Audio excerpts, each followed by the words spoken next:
오늘은 약수와 배수가 뭔지에 대해서 한번 알아볼게요. 자, 2 곱하기 3은 6이라는 식이 있어요. 이걸 어떻게 이해할 거냐? 사탕을 2개씩 세묶음으로 한번 묶어볼게요. 자, 그러면 이거를 2 더하기 2 더하기 2는 2 곱하기 3이라고 쓸 수 있고요. 우린 이게 6개라는 것을 알 수 있어요. 자, 이거 우리 초등학교 2학년, 3학년 때부터 계속 해왔던 거예요. 전혀 특별할 게 없다는 거죠. 자, 그럼 이제 여기부터 우리가 새로운 의미를 부여해 볼 거예요. 이 2 곱하기 3은 6이라는 식에서 우리는 2를 보고 6의 약수라고 부를 거고요.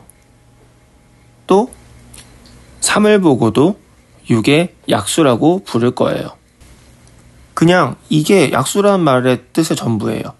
몇 곱하기 몇이 몇 나왔을 때 작은 수들을 약수라고 부른다. 자, 그럼 이제 이 6은 뭐라고 부를까요? 6은 바로 2의 배수라고 부를 수 있고요. 또 3의 배수라고도 부를 수 있어요. 우리가 앞서서 몇 배 이런 표현을 했단 말이에요. 2를 3배 하면 6, 3을 2배 하면 6. 그래서 이 큰 수인 6은 2의 배수이기도 하고 또 3의 배수이기도 한 거예요. 자, 이제 다른 수를 가지고도 같은 상황을 한번 만들어 볼게요. 이번에는 숫자를 3개씩 4개의 묶음으로 만들어 보겠어요. 그러면 이것을 뭐라고 식을 쓸 수 있을까요? 바로 3 곱하기 4는 12라고 쓸 수 있겠죠. 그럼 이제 여기서 우리가 또 3을 뭐라고 부를 수 있을까요? 바로 12의 약수라고 부를 수 있겠죠. 그럼 다시 이 계산식에서 4는 뭐라고 부를 수 있을까요? 자, 앞에 2 곱하기 3은 6에서 뭐라고 했었는지 한번 생각해 보세요. 바로 4도 12의 약수라고 부를 수 있겠죠. 자, 그럼 이제 12는 3의 배수라고 부를 수 있을 거고요. 또 이 12를 4의 배수라고도 부를 수 있을 거예요. 자, 이렇게 앞에서 했었던 것과 같은 방법을 다른 숫자에서도 똑같이 같은 상황으로 적용할 수 있는 게 굉장히 중요해요.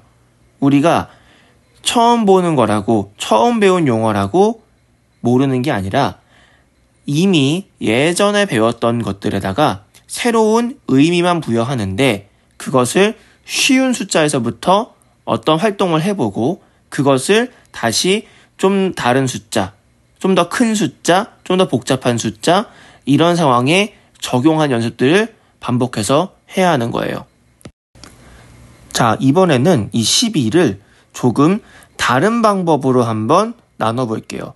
좀 전에는 3개씩 4묶음이어서 12개가 나오는 상황이었는데 이번에는 2개씩 6묶음이어서 12개가 되는 상황에 대해서 생각해 볼게요. 이것은 식으로 2 곱하기 6은 12라고 적을 수 있을 거고요. 이때 이 2를 또 12의 약수라고 부를 수 있을 거고 6 역시도 12의 약수라고 부를 수 있을 거예요. 그럼 이번에는 12를 또 뭐라고 부를 수 있을까요?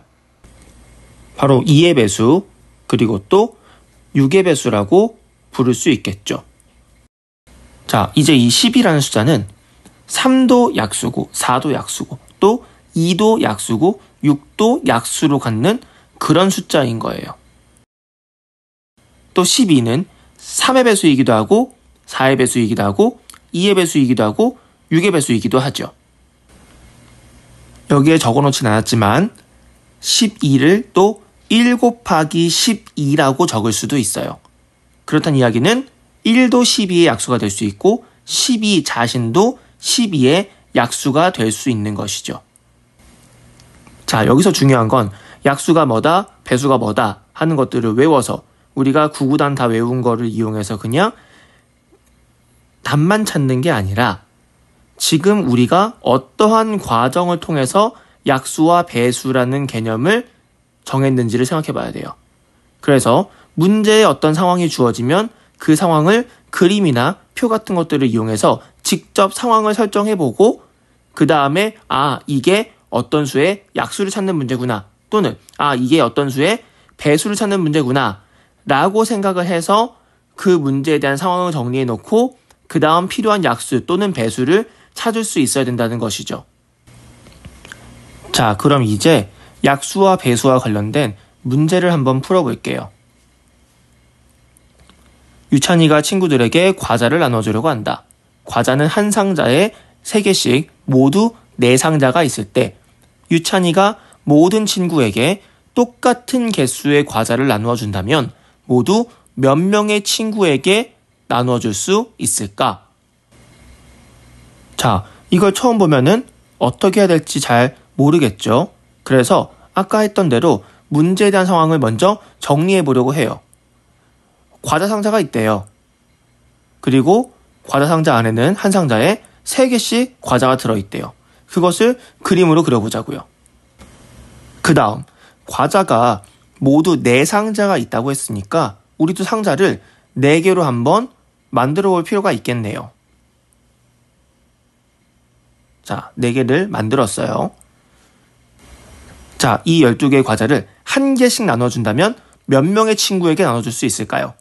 바로 1 곱하기 12는 10이니까 12명의 친구에게 나눠줄 수 있겠죠? 또 과자를 한 명에게 2개씩 나누어 준다면 이 12개의 과자를 몇 명에게 나눠줄 수 있을까요? 한번 생각해 보세요. 바로 6명에게 나눠줄 수 있겠죠. 같은 방법으로 이번에는 한 명에게 3개씩 나눠준다면 몇 명에게 나눠줄 수 있을까요?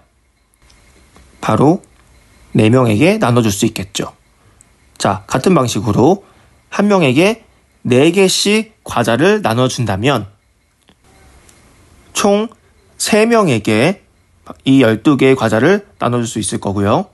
그렇다면 이번에는 한 명에게 5개의 과자를 나눠줘 볼게요. 그런데 12개를 5로 나눌 수 있나요? 12개는 5로 나눌 수가 없죠. 그러므로 5는 12의 약수가 아닌 거예요. 이제 다시 한 명에게 6개씩 나눠준다면 몇 개씩 나눠줄 수 있을까요? 바로 2개씩 나눠줄 수 있을 거고요.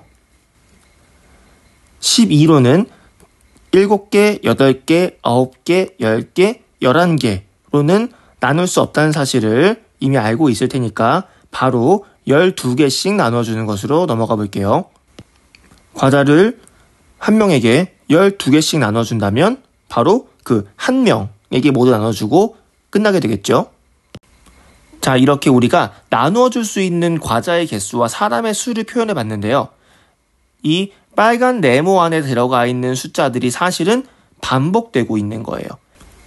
위에 있는 1 곱하기 12와 아래에 있는 12 곱하기 1은 같은 식이죠. 또 2 곱하기 6과 6 곱하기 2도 같은 식이에요. 3 곱하기 4와 4 곱하기 3도 같은 식이죠. 따라서 우리는 빨간 네모 안에 있는 이 3개의 식만 봐도 몇 개씩 몇 명에게 나눠줄 수 있는지 생각할 수 있다는 거예요. 자, 이 숫자들을 모아볼게요. 1, 2, 3, 4, 6, 그리고 12.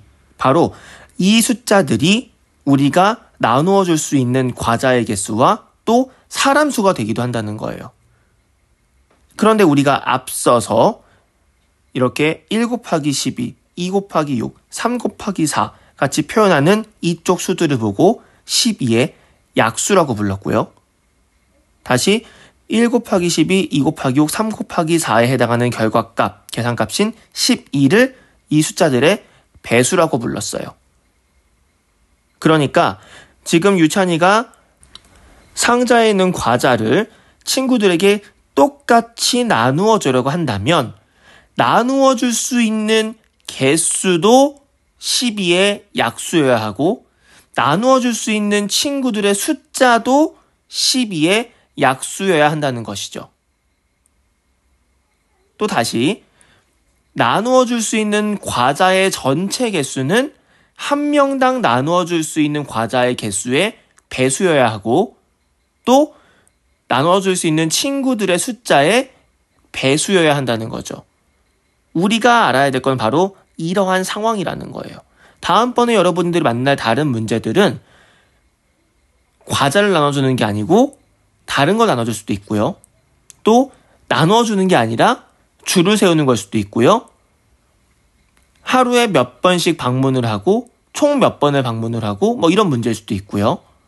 여러 가지 다른 상황들이 벌어지겠지만 우리가 그 상황들을 이렇게 적절한 식으로 표현해주면 이게 약수를 구하는 문제구나 또는 배수를 구하는 문제구나 라는 것들을 파악할 수 있을 거라는 것이죠.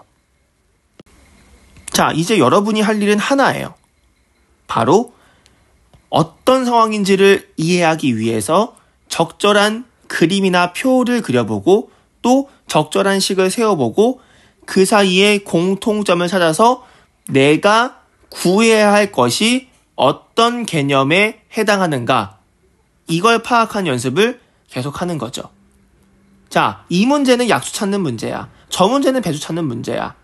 이걸 외워서 정답 찾기만 하는 게 아니라 처음 문제를 배울 때 이러한 상황 파악을 또 이렇게 쉬운 문제를 풀면서 상황을 파악한 연습을 많이 해야 나중에 어려운 문제도 쉽게 풀어낼 수 있어요.